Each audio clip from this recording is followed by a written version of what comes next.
Rohit Sharma scores another ton. Virat Kohli gets out after scoring a half century. Mohammad Shami is the pick of the bowlers. MS Dhoni fails to close out the match. Things we're getting used to hearing at this World Cup. The only difference on Sunday night in Birmingham was that the Indian cricket team were handed their first defeat of the tournament, a 31-run loss to host England. While the defeat doesn't hit India's qualification chances, as they have 2 more group games left against Bangladesh and then Sri Lanka, it did lay bare once again some of the big areas of concerns in India's squad. Let me explain them to you while comparing them to how England got things right.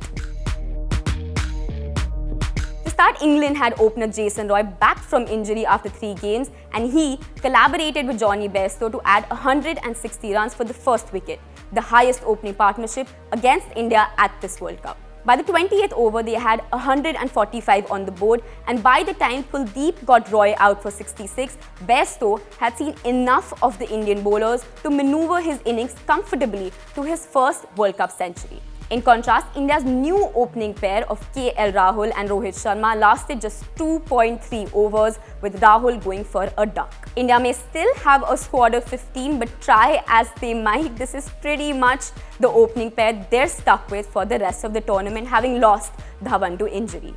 So a word with Rahul, a better plan to tackle opposition bowlers may come in handy going into the business end of the tournament.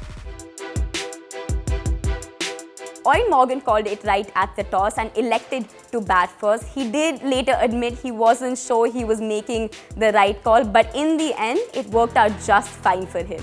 What also worked for him was the 2 changes in his 11. Jason Roy, was an obvious pick since he was fit, but dropping a spinner for Plunkett ended up being the master stroke as he picked up 3 big wickets, that of Virat, Pandya and Pant.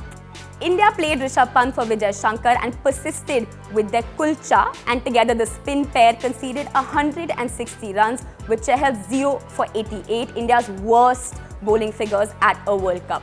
Will Jadeja ever even get a game or just be used as a fielder all World Cup? Well, we'll just have to wait and see.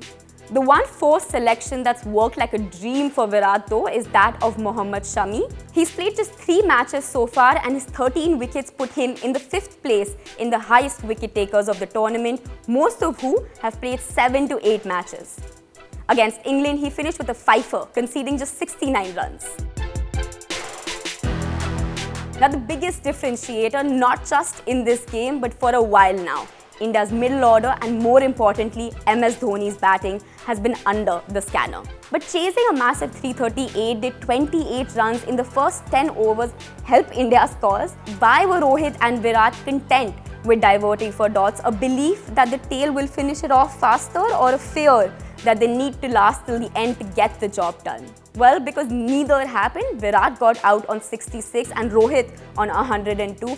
Pant looked plucky at the start but eventually managed just 32, and while Pandya threatened to make it a close chase, the fall of his wicket pretty much ended the match.